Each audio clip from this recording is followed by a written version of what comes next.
ಉಷಾ ಹೇಳುವ ಚಂದದ ಕಥೆಗಳು ಕಥಾ ಸಂಕಲನದ ವಾಹಿನಿಗೆ ಎಲ್ಲರಿಗೂ ಸ್ವಾಗತ. ಇವತ್ತಿನ ಕಥೆಯ ಹೆಸರು ಬಾಡಿಗೆ ತಾಯಿ. ಶ್ವೇತಾ ಹೆಸರಿಗಷ್ಟೇ ಶ್ವೇತಾ. ಬಣ್ಣವೂ ಇಲ್ಲ, ಚಂದವೂ ಇಲ್ಲ. ಬಡ ಮನೆಯಿಂದ ಬಂದವಳು ಬಡತನವನ್ನೇ ಹಾಸಿ ಹೊದ್ದ ಇನ್ನೊಂದು ಮನೆಗೆ ಸೊಸೆಯಾಗಿ ಹೋದಳು. 1-2 ವರ್ಷ ಎಲ್ಲ ಚೆನ್ನಾಗಿಯೇ ಇತ್ತು. ಶ್ವೇತನಿಗೂ ಒಂದು ಮಗು ಹುಟ್ಟಿತು. ಅಷ್ಟಕ್ಕೆ ಸಾಕು ಅಂದುಕೊಂಡರು ಮನೆಯವರು. ಒಂದನ್ನು ಸಾಕುವುದೇ ಕಷ್ಟ. ಹೀಗಿರುವಾಗ ಶ್ವೇತನ ಮಾವಯ್ಯನಿಗೆ ಕಿಡ್ನಿಗೆ ಸಂಬಂಧಿಸಿದ ಕಾಯಿಲೆ ಬಂತು. ಹೇಗಾದ್ರೂ ಅವರನ್ನು ಉಳಿಸಿಕೊಳ್ಳಬೇಕೆಂದು ಶ್ವೇತನ ಗಂಡ ಒದ್ದಾಡುತ್ತಿದ್ದ. ಆಗ ನೆರವಿಗೆ ಬಂದಿದ್ದೇ ಗರ್ಭವತಿ IVF ಆಸ್ಪತ್ರೆ. ಶ್ವೇತಾ ಅಲ್ಲಿ ಕ್ಲೀನರ್ ಆಗಿ ಕೆಲಸ ಮಾಡುತ್ತಿದ್ದಳು. ಆಸ್ಪತ್ರೆಯಲ್ಲಿ ಎಷ್ಟೋ ಬಾಡಿಗೆ ತಾಯಿ ಬೇಕಾಗಿರುವ ಕೇಸುಗಳು ಬರುತ್ತಿದ್ದವು. ಬಹಳ ಜನ ಹೆಂಗಸರು ಕಾಯಂ ಆಗಿ ಬಾಡಿಗೆ ತಾಯಂದಿರಾಗಿ ಕೆಲಸ ಮಾಡುತ್ತಿದ್ದರು ಅಲ್ಲಿ. ಇದನ್ನೆಲ್ಲ ನೋಡುತ್ತಿದ್ದ ಶ್ವೇತಾ ತಾನು ಕೂಡ ಬಾಡಿಗೆ ತಾಯಿಯಾಗಿ ದುಡಿಯಲು ಸಿದ್ಧಳಾಗಿದ್ದೇನೆ ಎಂದು ವೈದ್ಯರಲ್ಲಿ ಹೇಳಿಕೊಂಡಳು. ಅದಾಗಿ 2 ತಿಂಗಳಲ್ಲಿಯೇ ಒಂದು ದಂಪತಿಯ ಮಗುವಿಗೆ ಬಾಡಿಗೆ ತಾಯಿಯಾಗುವ ಕೆಲಸ ಸಿಕ್ಕಿತು ಅವಳಿಗೆ. 2 ಲಕ್ಷದಷ್ಟು ಹಣ ಕೈಗೆ ಬಂತಲ್ಲದೆ ಅವಳ ಹೆರಿಗೆಯಾಗುವವರೆಗಿನ ಖರ್ಚನ್ನು ಆ ದಂಪತಿಗಳೇ ನೋಡಿಕೊಂಡರು. ಹೆರಿಗೆ ಸುಸೂತ್ರವಾಗಿ ನಡೆದು ಮಗುವಿನ ತಂದೆ ತಾಯಂದಿರು ಮಗುವನ್ನು ಎತ್ತಿಕೊಂಡು ಹೋದರು. ಈ ನಡುವೆ ಮಾವಯ್ಯನಿಗೂ ಸರಿಯಾದ ಮದ್ದು ಮಾಡಿ ಅವರು ಹುಷಾರಾಗಿದ್ದರಿಂದ ಮನೆಯವರೆಲ್ಲರೂ ಸಂತೋಷಗೊಂಡರು.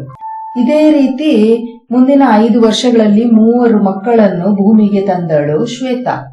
ಸಾಕಷ್ಟು ಅನುಕೂಲಕರ ಮನೆಯ ಮೈನಾಳಿಗೆ ಮದುವೆಯಾಗಿ 12 ವರ್ಷಗಳು ಕಳೆದರೂ ಮಕ್ಕಳಾಗಿರ್ಲಿಲ್ಲ. ಶುರುವಿಗೆ ಅವಳ ಮನೆಯವರು ಇದನ್ನು ಒಂದು ಸಾಮಾನ್ಯ ಸಮಸ್ಯೆಯಂತೆ ಕಂಡರು. ಅಲ್ಲಿ ಇಲ್ಲಿ ಮದ್ದು ಮಾಯ ಅಂತ ಆದ್ಮೇಲೆ IVF ಆಸ್ಪತ್ರೆಗೆ ಬಂದಿದ್ದರು. ಮೈನಾಳಿಗೆ ಗರ್ಭಕೋಶದ ತೊಂದರೆ ಇದ್ದು ಅವಳಿಗೆ ಮಕ್ಕಳಾಗುವ ಸಾಧ್ಯತೆಯೇ ಇರಲಿಲ್ಲ. IVF ಮೂಲಕವೂ ಗರ್ಭಧರಿಸಲು ಸಾಧ್ಯವಿರಲಿಲ್ಲ. ಬಾಡಿಗೆ ತಾಯಿ ಒಂದೇ ಪರಿಹಾರ ಎಂದು ಆಸ್ಪತ್ರೆಯಲ್ಲಿ ವಿಚಾರಿಸಿದಾಗ ಅವರಿಗೆ ಸಿಕ್ಕ ಬಾಡಿಗೆ ತಾಯಿ ಶ್ವೇತಾ. ಮೈನಾ ಮೊದಲಿನಿಂದಲೂ ಸ್ವಲ್ಪ ಕಿರಿಕಿರಿ ಪಾರ್ಟಿ. ಅವಳು ಅತ್ಯಂತ ಸುಂದರಿ ಮಾತ್ರವಲ್ಲ, ಬಹಳ ಮಾಡರ್ನ್ ಆಗಿದ್ದಳು. 35 ವರ್ಷ ವಯಸ್ಸಿನಲ್ಲೂ ಅವಳು 20ರ ಹುಡುಗಿಯಂತೆ ಕಾಣುತ್ತಿದ್ದಳು. ಅವಳ ಗಂಡ ದೊಡ್ಡ ಬಿಸಿನೆಸ್ ಮ್ಯಾಗ್ನೆಟ್ ಆಗಿದ್ದ. ಅವನು ತುಂಬಾ ಚೆನ್ನಾಗಿದ್ದ. ಇಬ್ಬರ ಜೋಡಿ ಮನಮೋಹಕವಾಗಿತ್ತು. ಇಂತಹ ಮೈನಾಳಿಗೆ ಶ್ವೇತಾಳನ್ನು ನೋಡಿ ನಿರಾಶೆಯಾಯಿತು. ಶ್ವೇತಾ 32ರ ಹರೆಯದಲ್ಲಿದ್ದರೂ ಪಟ್ಟ ಕಷ್ಟ, 4-5 ಹೆರಿಗೆ ಅಂತ ಎಲ್ಲವೂ ಅವಳ ದೇಹದ ಮೇಲೆ ಪರಿಣಾಮ ಬೀರಿತ್ತು. ಕೂದಲು ಉದುರಿ ಹೋಗಿ 40ರ ಹರೆಯದವಳಂತೆ ಕಾಣುತ್ತಿದ್ದಳು. ಇಂಥ ಹೆಂಗಸಿನ ಹೊಟ್ಟೆಯಲ್ಲಿ ಹುಟ್ಟುವ ತನ್ನ ಮಗು ಅವಳಂತೆ ಆದ್ರೆ? ಮೈನಾ ಈ ಬಗ್ಗೆ ಡಾಕ್ಟರ್ ಶ್ಯಾಮಲಾರ ಹತ್ತಿರ ಚರ್ಚೆ ನಡೆಸಿದಳು. 60ರ ಆಸುಪಾಸಿನಲ್ಲಿದ್ದ ಡಾಕ್ಟರ್ ಶ್ಯಾಮಲಾರು ಅವರ ವೈದ್ಯಕೀಯ ಜೀವಮಾನದಲ್ಲಿ ಇಂತಹ 100 ಬಾಡಿಗೆ ತಾಯಂದಿರ ಕೇಸುಗಳನ್ನು ನಿರ್ವಹಿಸಿದ್ದರು. ಅವರು ಮೈನಾಳಿಗೆ ಈ ಬಗ್ಗೆ ಧೈರ್ಯ ತುಂಬಿದರು. ಭ್ರೂಣವು ಮೈನಾ ದಂಪತಿಗಳದ್ದಾಗಿರುತ್ತದೆ. ಭ್ರೂಣವು ಮಗುವಾಗಿ ಪರಿವರ್ತನೆಯಾಗುವುದು ಮಾತ್ರ ಶ್ವೇತಾಳ ಗರ್ಭದಲ್ಲಿ. ಹಾಗೆ ಮುಂದುವರಿದು ಕಾನೂನಿನ ವಿರುದ್ಧವಾದರೂ ಶ್ವೇತಾಳ ಉದರದಲ್ಲಿ ಜನಿಸಿದ್ದ ಇನ್ನೂ ಅವರೊಡನೆ ಸಂಪರ್ಕದಲ್ಲಿರುವ 2 ಮಕ್ಕಳ ಬಗ್ಗೆ ತಿಳಿಸಿದರು. ಒಬ್ಬ ಮಗು ಪುಣೆಯಲ್ಲಿ ನೆಲೆಸಿತ್ತು.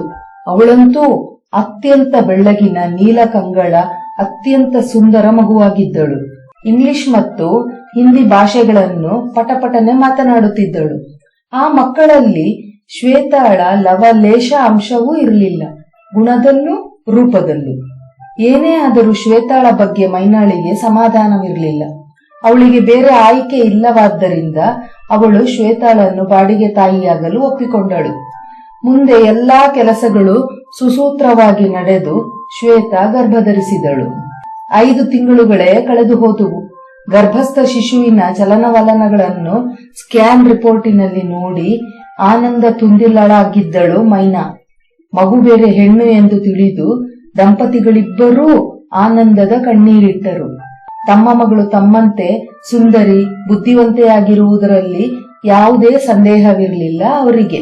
ಹೀಗಿರುವಾಗ ಒಂದು ದಿನ ಆರೋಗ್ಯದಲ್ಲಿ ಏರುಪೇರಾಗಿದೆ ಎಂದು ಡಾಕ್ಟರ್ ಬಳಿ ಹೋದ ಮೈನಾಳಿಗೆ ಆಘಾತ ಕಾದಿತ್ತು. ಮೈನಾ ಗರ್ಭಧರಿಸಿದ್ದಳು. 2 ತಿಂಗಳು ಮುಗಿದು 3ಕ್ಕೆ ಬಿದ್ದಿತ್ತು. ಈ ಆಘಾತ ಮತ್ತು ಸಂತೋಷದಿಂದ ಸುಧಾರಿಸಿಕೊಳ್ಳಲು 2 ದಿನಗಳೇ ಬೇಕಾದವು ಅವಳಿಗೆ. ಡಾಕ್ಟರ್ ಶ್ಯಾಮ್ಲಾ ಮಾತ್ರ ಇದರಿಂದ ಸಂತೋಷ ಪಡಲಿಲ್ಲ. ಅವರ ಪ್ರಕಾರ ಮೈನಾಳ ಗರ್ಭಕೋಶಕ್ಕೆ ಮಗುವನ್ನು ಹೊರುವ ಹೆರುವ ಯಾವ ಶಕ್ತಿಯೂ ಇರಲಿಲ್ಲ. ಆದರೆ ಆಸ್ಪತ್ರೆಯ ಬೇರೆ ಡಾಕ್ಟರ್ಗಳು ಇದನ್ನೊಂದು ಪವಾಡ ಎಂದು ಭಾವಿಸಿದರು. ಅವಳ ಗರ್ಭದ ಸ್ಕ್ಯಾನ್ ನೋಡಿ ಈ ಶಿಶುವು ಅತ್ಯಂತ ಆರೋಗ್ಯಕರವಾಗಿ ಹುಟ್ಟಬಹುದು ಎಂದು ಅಂದಾಜಿಸಿದರು.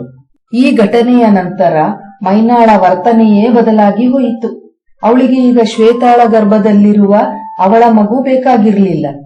ಅವಳ ಅಭಿಪ್ರಾಯವನ್ನು ಕೇಳಿದ ವೈದ್ಯರುಗಳು ಹೌಹಾರಿದರು. ಈಗಲೇ ಯಾವ ನಿರ್ಧಾರಕ್ಕೂ ಬರುವುದು ಬೇಡ, 3 ತಿಂಗಳಿನ ನಂತರದ ಸ್ಕ್ಯಾನ್ ನೋಡಿ ಆಮೇಲೆ ತೀರ್ಮಾನ ಮಾಡೋಣ ಎಂದು ಅವಳ ಬಾಯಿ ಮುಚ್ಚಿಸಿದರು. 3ನೇ ತಿಂಗಳಿನ ಸ್ಕ್ಯಾನ್ ನೋಡಿದ ವೈದ್ಯರುಗಳು ಖುಷಿಯಾದರು.